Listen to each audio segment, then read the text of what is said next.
Evening friends and welcome back to my channel Niwada classes. और बच्चों, आज बात करेंगे आज के हमारे सेशन में क्लास 9 के लिए चैप्टर नंबर 2 में force and laws of motions. ठीक है, किस टॉपिक को आज किस वीडियो सेशन में स्टडी करना है मैंने बोर्ड पे मेंशन किया है। सो पहले उन पर हम बात करते हैं।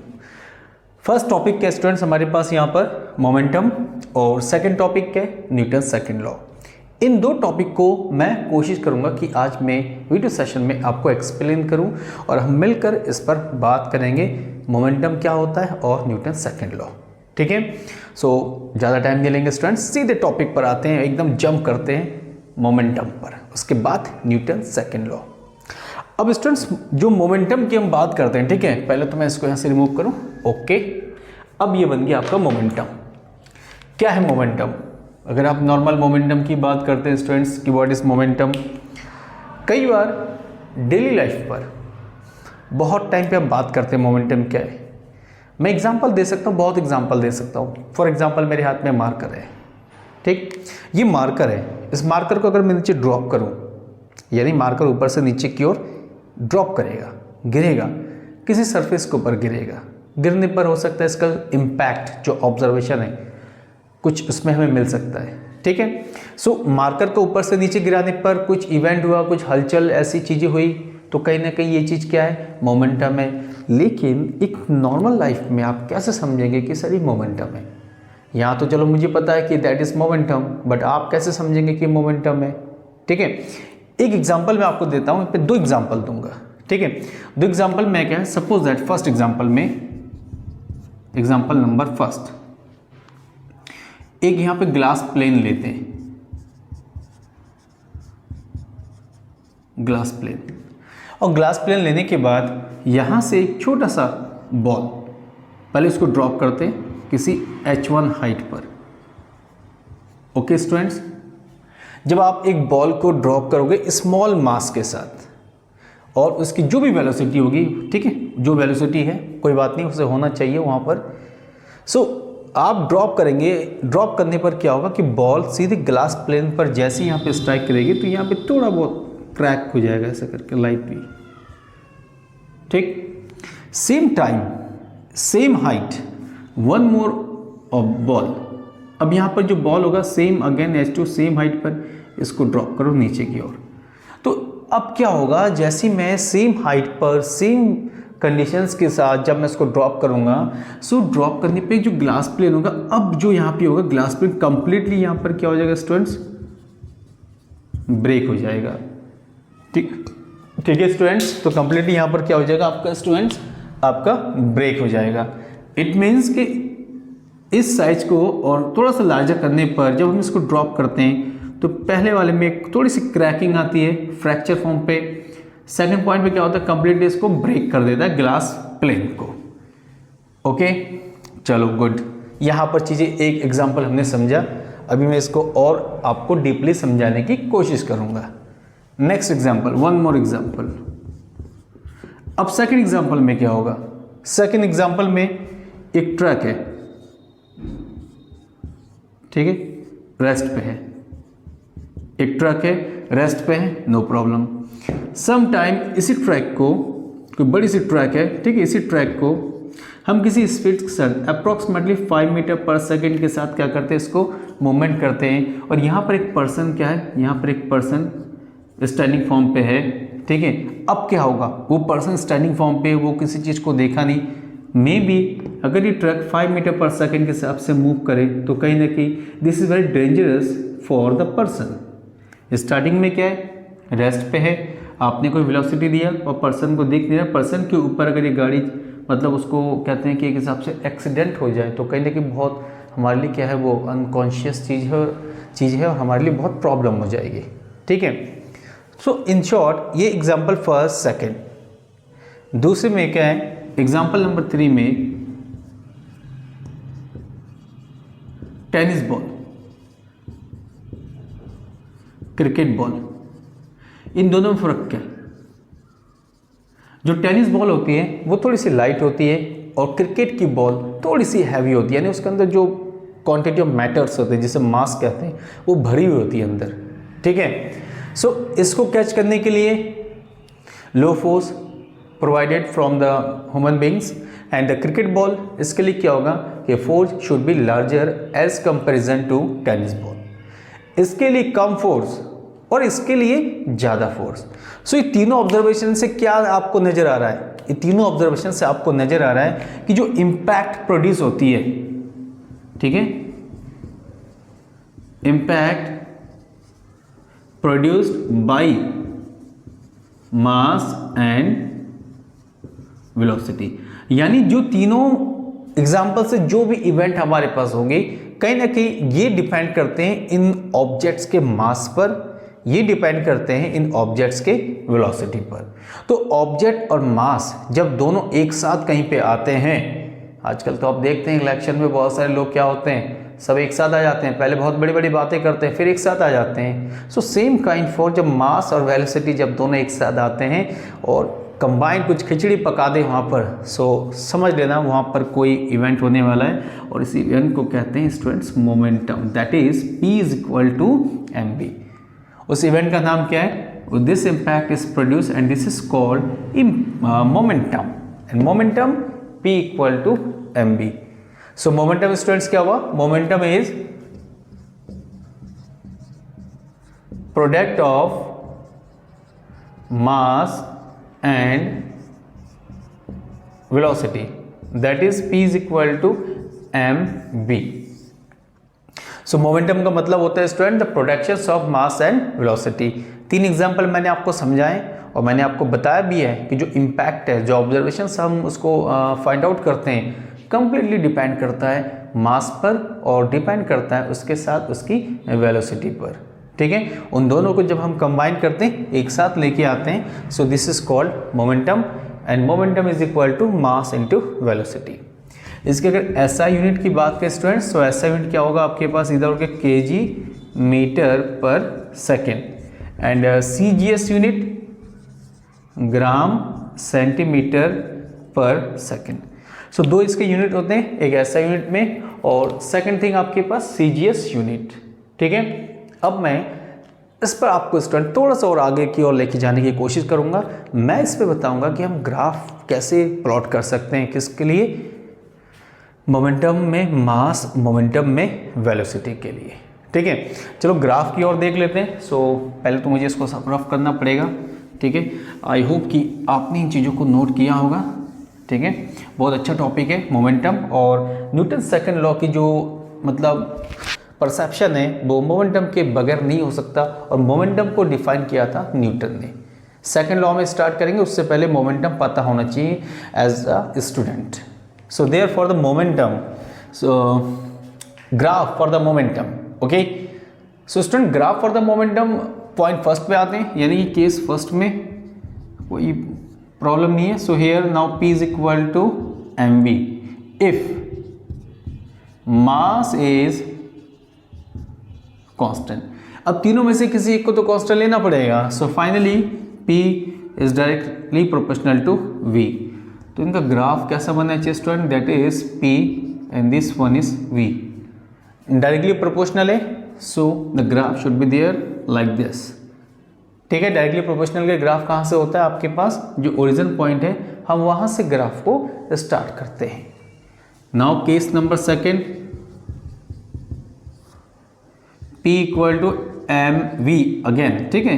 इफ V इज कांस्टेंट, अब V को कांस्टेंट लेते हैं जैसे आपने मास को कांस्टेंट लिया। अब स्टूडेंट्स V को कांस्टेंट लेने पर यहाँ पे क्या होगा, so P is directly proportional to mass. अब आपको क्या करना है, फटाफट जैसे आपने पहले वाले को राइट किया student, same kind of second को राइट करना है। सो राइट करने के लिए this one is P and now this is time the value of m replaced the value of V, so like this. Directly proportional कभी भी क्या होता है कि मतलब उसको कर्व के फॉर्म पे नहीं बनता है, वो हमेशा जीरो से ओरिजिन से एक स्ट्रेट लाइन को क्या करती है स्टूडेंट्स, कैच करती है। सो this is the graph for the momentum case one and case second. और भी अगर इसमें आप कंडीशन पे जाते हैं, केस नंबर थर्ड, चलो केस नंबर थर्ड पे भी थोड़ा सा डिस्कशन कर ही लेते हैं जब यहाँ तक पहुँचे हैं। Now P is equal to again mv if P is constant, अगर P को ही कांस्टेंट ले ले, मेन आइटम को ही हटा दो आप, तो फाइनली कितना हो गया यहाँ पर mv is equal to c, it means c upon v। c means constant student, कुछ और मत समझना कि आपने उसको स्पीड ऑफ लाइट समझ लिया। So finally m inversely proportional to क्या हो जाएगा यहाँ पर v हो जाएगा। ग्राफ अगर प्लॉट करते हैं, सो ग्राफ के लिए आपके पास that is v and here mass, so like this. तो ग्राफ आपके पास क्या होगा, इन्वर्सली के लिए कर्व के फॉर्म पे आप उसको रिप्रेजेंट कर सकते हैं। सो स्टूडेंट्स, ये था मोमेंटम, ठीक है। और मोमेंटम बहुत जरूरी है न्यूटन्स के सेकंड लॉ के लिए, और न्यूटन से बहुत ही लवली यहाँ पर टॉपिक डिफाइन किया मोमेंटम को। तो मैंने जस्ट एक थोड़ा सा यहाँ पर एक प्रयास किया कि बच्चों आपको किस तरीके से मोमेंट को एक्सप्लेन करना चाहिए, ठीक है।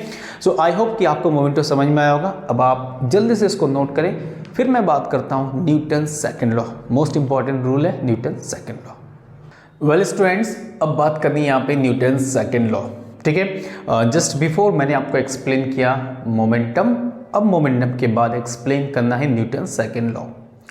न्यूटन सेकंड लॉ क्या है, बहुत इंपॉर्टेंट है। इसलिए इंपॉर्टेंट है कि न्यूटन ने जो 3 लॉज दिए थे, फर्स्ट लॉ ऑलरेडी हम प्रीवियस वीडियो में स्टार्ट कर चुके हैं, यानी इसको स्टडी कर चुके हैं। अब बात करनी है न्यूटन सेकंड लॉ, और न्यूटन के सेकंड लॉ को पूरे यूनिवर्स में यूनिवर्सल लॉ बोला जाता है, बिकॉज इस लॉ से हम फर्स्ट लॉ और सेकंड लॉ से हम थर्ड लॉ दोनों को बहुत आसान तरीके से हम उसे एक्सप्लेन कर सकते हैं, ठीक है। So that's why it is called as a universal law. अब न्यूटन्स जो सेकंड लॉ है, इसकी ज़रूरत क्यों पड़ी? देखिए, जस्ट मैंने आपको यहाँ पे बताया मोमेंटम, ठीक है। मैंने आपको यहाँ पे स्टूडेंट्स क्या बताया आपको कि मोमेंटम, और मोमेंटम के लिए मेन क्या है, जो इम्पैक्ट होता है, कि इम्पैक्ट जो प्रोड्यूस होती है वो होती है आपके पास mass and velocity. Mass and velocity से एक इम्पैक्ट जो एक ऑब्जर्वेशंस वो स्टडी करते हैं, उसको हम प्रोड्यूस करते हैं। सो सेम काइंड अगर किसी ऑब्जेक्ट्स में हम फोर्स अप्लाई करें, अप्लाई करने पर उसके मोमेंटम में चेंजेस होंगे, ओके, हमें ये पता है कि मोमेंटम में चेंजेस होंगे। तो मोमेंटम को चेंज करने के बाद क्या मैं उस ऑब्जेक्ट्स के लिए एक्सेलरेशंस को डिफाइन कर सकता हूँ कि आपने किसी बॉडी पे फोर्स अप्लाई किया और उसके एक्सेलरेशन में कितना चेंज हुआ, और एक्सेलरेशंस का मतलब है उसके एक हिसाब से वेलोसिटी में कितना चेंज हुआ, और वेलोसिटी का मतलब है कि एक हिसाब से उसकी पोजीशन में क्या चेंज हुआ, जब वो रेस्ट से मोशंस पे आती है या मोशन से रेस्ट पे आती है, ठीक है। यानी कि न्यूटन ने क्या ऑब्जर्व किया, कोई ऑब्जेक्ट जो फर्स्ट लॉ के अकॉर्डिंग ऑब्जेक्ट्स रेस्ट पे, so should be rest, motion में तो object should be motion unless it compelled by some external force. उसके बाद ये ऑब्जर्वेशन किया कि अगर ये चीज़ें होती है तो उनकी पोजीशन में, अगर हम कहते हैं कि अनबैलेंस फोर्स लग रहा है, पोजीशन को चेंज कर रहे हैं या पोजीशन से हम लोग उसको इट मीन्स मोशंस पे लेके जा रहे हैं, तो इस पूरे सिस्टम में मोमेंटम का क्या काम है, इस पूरे सिस्टम में एक्सेलरेशन का क्या काम है, अगर उनका कोई काम है तो हम उसे कैसे डिफाइन करेंगे। इसी पर न्यूटन ने फोकस किया, और फोकस करने के बाद एक कंक्लूजन निकाला। क्या निकाला कंक्लूजन? न्यूटन के अकॉर्डिंग उसने ये निकाला कि it state that the change of momentum is directly proportional to unbalanced force,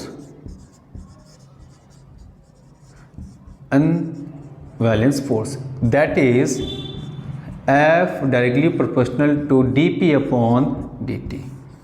ये न्यूटन ने फाइंड आउट किया, किसी भी बॉडी पर जब हम फोर्स, अनबैलेंस फोर्स अप्लाई करते हैं बाय न्यूटन सेकंड लॉ, तो क्या होता है कि जितना फोर्स लगाएंगे वो फोर्स उसके मोमेंटम में भी उतनी ही चेंजेस करेगी। अगर आप बहुत ज़्यादा फोर्स लगा रहे हैं, इट मीन्स उसका मोमेंटम एक झटके में जो ऑब्जर्वेशन है मास और वेलोसिटी, उस हिसाब से बहुत ज़्यादा चेंज होगी।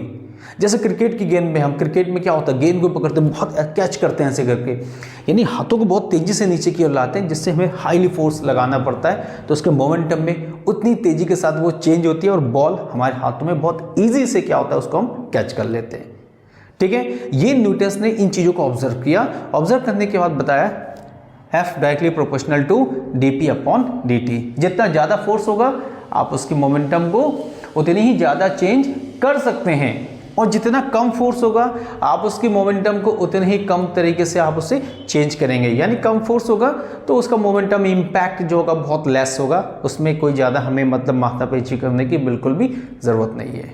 ठीक है। सो दोस्तों ये तो फोर्स और मोमेंटम के बीच की बात हो गई, लेकिन न्यूटन ने एक बात और कहा था कि फोर्स और एक्सीलरेशन का क्या रिलेशन हो सकता है, इस पर भी बात करनी है। सो जब इस पर हम बात करेंगे फोर्स और एक्सीलरेशंस की बात, अब मैथमेटिकली मैं आपको थोड़ा सा लेके जाता हूँ स्टूडेंट्स कि मैथमेटिकली क्या होगा।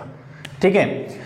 सपोज दैट कि एक ऑब्जेक्ट है, मास m है, स्टार्टिंग वेलोसिटी इनिशियल वेलोसिटी क्या है 0, no problem. When unbalance force act on the objects, so velocity क्या हो जाएगी स्टूडेंट्स इसमें v। So you know that now since there f is directly proportional to dp upon dt, so f is equal to, कभी भी हम proportional को हटाते हैं students, so kindly please remember कि यहाँ पर क्या होगा, हमारे पास कोई कांस्टेंट हम इसको यूटिलाइज करेंगे, इट शुड बी नेसेसरी। ठीक है। Now here k equal to constant and therefore k is equal to 1। So force कितना हो गया students, f is this equal to dp upon dt। यहाँ पे टाइम स्टार्टिंग में कितना होता है स्टूडेंट 0, और लास्ट में यहाँ पे टाइम कितनी होती है स्टूडेंट्स t। इसका मोमेंटम वही एक्चुअल में आपके पास क्या हो जाएगा, that one is p1 and that is momentum कितना होगा p2। सो यहाँ पे राइट कर सकते हैं p2 minus p1 and here t2 minus t1। Okay students, done. Putting the value p2, just मैंने बताया मोमेंटम जो होता है p equal to mv, so this is p2 मतलब फाइनल, तो आप एक हिसाब से राइट कर सकते हैं फाइनल के लिए mv। p1 means initial momentum, so यहाँ कितना होगा students mu। t2 means time t and t1 means time 0। So f equal to m is common, v minus u divided by t। Okay, now this is the time to replace the value v minus u upon t with the help of first equations of motions। v equal to कितना होता है u plus at, so v minus u divided by this should be equal to a। इसको सीधे transfer करो यहाँ पर, so finally you get f is equal to ma। तो students आपको देखिए न्यूटन ने कहाँ से स्टार्ट किया था, न्यूटन ने स्टार्ट किया था यहाँ से, और फाइनली उसने क्या गेट किया, फाइनली उसने गेट किया f इक्वल टू ma। और हमारी लाइफ के बहुत बड़ा एक कहते हैं रिवॉल्यूशंस जो होता है वो न्यूटन के सेकंड लॉ का बहुत बड़ा रिवॉल्यूशंस है। हम चीज़ों में उथल पुथल होती है, चीज़ों को पढ़ने की कोशिश करते हैं, समझने की कोशिश करते हैं, लेकिन चीज़ें हमें समझ में नहीं आती है। क्यों नहीं आती है? जब तक हम इन छोटे छोटे लॉस को नहीं पढ़ते हैं, और जब इन लॉस को पढ़ते हैं, पढ़ने के बाद हमें समझ में आती कि हमारी लाइफ में कितना इम्पोर्टेंस है ये हमारे लिए। ठीक है। सो बच्चों कहानी जो है कुछ इस तरीके से थी, और इस तरीके से आपने उसको फाइंड आउट किया, यहाँ से स्टार्ट किया था और आपने यहाँ से उसको फाइनलाइज किया, यानी कितना मोमेंटम में चेंजेस करने की कोशिश की थी, और मोमेंटम सीधा कन्वर्ट हो गया आपका एक्सीलरेशन में। ठीक है। सो न्यूटन ने क्या बताया कि हम जितना मोमेंटम में चेंजेस करेंगे वो सारी घूम कर के आपके एक्सीलरेशंस पे काम करेगी। और मैंने एग्जांपल के लिए आपको जस्ट बताने की कोशिश किया था कि हम क्रिकेट की बॉल को कैच करते हैं, तो जब हैवी गेंद होती है तो बहुत जोर से अपनी नीचे को खींचते हैं, लाइट बॉल होती है तो हल्के से उसको पकड़ते हैं। तो प्रैक्टिकली ये एग्जाम्पल से न्यूटन का सेकेंड लॉ देखा होगा। जूडो कराटे में जब बड़े बड़े स्लाइड्स होते हैं वहाँ पे, ठीक है, उसको ऐसे करके तोड़ने की कोशिश करते हैं तो कितनी तेज़ी के साथ वो अपनी मोमेंटम लेता है, यानी कि इम्पैक्ट जो वेलोसिटी है मास के साथ बहुत तेज़ी के साथ लगाएगा, उतना ही उस पर फोर्स लगेगा, और आपके जो ऑब्जेक्ट्स होंगे उतनी जल्दी वो क्या हो जाएंगे, टूट जाएंगे। ठीक है। सो कई सारे ऐसे एग्जाम्पल्स हैं न्यूटन के सेकेंड लॉ के जो आपको बच्चों पढ़ना है। ठीक है। सो आज के हमारे इस वीडियो सेशन में इतना ही काफ़ी है। ठीक है। नेक्स्ट वीडियो सेशन जो भी हम बात करेंगे, नेक्स्ट टॉपिक होगा उस पर हम बात करेंगे, और मे बी न्यूटन्स का थर्ड लॉ बचा हुआ है, तो न्यूटन्स के थर्ड लॉ पे मुझे बात करनी है। ठीक है। सो स्टूडेंट्स आज के वीडियो सेशन में इतना ही रखते हैं। ठीक है। और मैं बार बार कहता हूँ, इस बार भी कहूँगा, मैं भूलूंगा नहीं, लेकिन आप ज़रूर भूल जाते हैं। ठीक है। क्या करना है आपको, आपके सेलफोन से सब्सक्राइब, वॉच, शेयर ज़रूर करनी है, और स्टूडेंट्स फीडबैक देना मत भूलना, मैं कमेंट बॉक्स में आपका वेट करूंगा। सो प्लीज़ अपना फीडबैक्स जरूर दें। आज का दिन आप सभी के लिए शुभ हो। Thank you very much and have a nice day. Bye.